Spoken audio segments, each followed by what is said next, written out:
Well, sure, I've gone and done it. Yes, sir, Nancy nagged at me till I bought an automobile.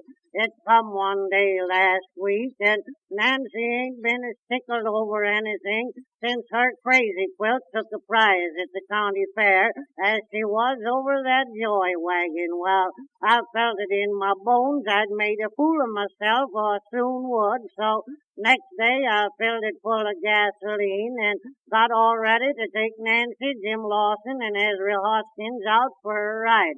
I got out the book of rules, and the more I read it, the less I knew about the innards of that machine. Jim said I had to turn a crank to shoot it off. I turned that crank until my eyes stuck out, but it wouldn't budge. Nancy said the bobbin was wound too tight, or else the shuttle was threaded wrong. By that time, all Punkin Center was there and giving advice. Lige Willis said I ought to talk kindly to it and offer it some oats.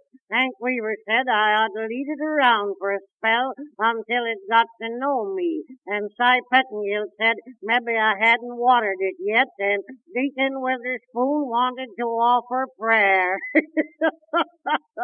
Well, I grabbed hold of that crank again, and it flew back and hit me on the shins, and I sat down in the yard to think it over, and Nancy said the language I used was just shameful.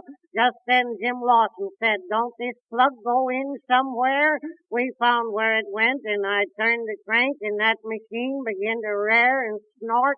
It run over Hank Weaver's dog, tore a hole through Willet's picket fence, knocked over Cy Pettingill's beehives, and kept right on a-going. Well, I worked every lever that machine had, and every one made it go faster. Nancy was screaming, Ezra Hoskins was praying, and it wouldn't be right to tell what Jim Lawson was doing, but Nancy said it sounded like he was talking to the Lord. Just then we went through Ab Whitaker's wheat field and started on fire, and I managed to steer it out onto the turnpike road, but that didn't help matters any, 'cause it only hit the road once in a while. It tore down the toll gate, ripped off one side of the covered bridge, then started off through Gabe Fisher's pasture and killed 4 sheep and a calf, and then run into a haystack and blowed up. All I've got to show for that joyride is a broken leg, some rubber tires, 6 lawsuits, and a mortgage on the farm. Nancy said if we ever own another one, we'll have a regular chiffonnier to run it. I ain't saying much, but I've got a lingering suspicion that all my joyriding will be done in an old buckboard wagon.